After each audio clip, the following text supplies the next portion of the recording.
ಎಲ್ಲರಿಗೂ ನಮಸ್ಕಾರ. ನಾನು ಶಂಕರ್ ಭಟ್. ಯೂಟ್ಯೂಬ್ ಚಾನಲ್ ಹೋರಾಟ.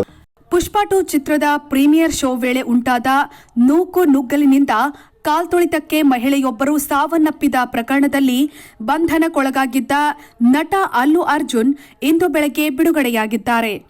ಪ್ರಕರಣಕ್ಕೆ ಸಂಬಂಧಿಸಿ ಶುಕ್ರವಾರ ನಟನನ್ನ ಹೈದರಾಬಾದ್ ಪೊಲೀಸರು ಬಂಧಿಸಿದ್ರು. ಬಳಿಕ ಸ್ಥಳೀಯ ನ್ಯಾಯಾಲಯಕ್ಕೆ ಹಾಜರುಪಡಿಸಿದ್ರು. ಕೋರ್ಟ್ 14 ದಿನ ನ್ಯಾಯಾಂಗ ಬಂಧನ ವಿಧಿಸಿತ್ತು. ಆದರೆ ಸಂಜೆ ವೇಳೆಗೆ ತೆಲಂಗಾಣ ಹೈಕೋರ್ಟ್ ನಟನಿಗೆ ಮಧ್ಯಂತರ ಜಾಮೀನು ಮಂಜೂರು ಮಾಡಿದೆ. ಬಂಧನಕ್ಕೊಳಗಾದ ಒಂದೇ ದಿನದಲ್ಲಿ ನಟ ಜೈಲಿನಿಂದ ಹೊರಬಂದಿದ್ದಾರೆ. ಜೈಲಾಧಿಕಾರಿಗಳ ಕೈಗೆ ಜಾಮೀನು ಪ್ರತಿ ಸಿಕ್ಕಿದ್ದು ತಂದೆ ಅಲ್ಲು ಅರವಿಂದ್ ಜೊತೆ ಅಲ್ಲು ಅರ್ಜುನ್ ಹೊರಟಿದ್ದಾರೆ. ಗೀತಾ ಆರ್ಟ್ಸ್ ಕಚೇರಿ ಕಡೆ ನಟ ತೆರಳಿದ್ದಾರೆ. ಇಲ್ಲಿಂದ ನೇರವಾಗಿ ತಮ್ಮ ನಿವಾಸದ ಕಡೆ ಹೊರಡಲಿದ್ದಾರೆ. ಮನೆಯ ಬಳಿ ಪೊಲೀಸರ ಭಾರೀ ಬಿಗಿ ಭದ್ರತೆ ಒದಗಿಸಲಾಗಿದೆ. ಚಂಚಲಗೂಡ ಜೈಲಿನ 2ನೇ ಗೇಟ್ನಿಂದ ನಟ ಇಂದು ಬೆಳಗ್ಗೆ ಬಿಡುಗಡೆಯಾದರು.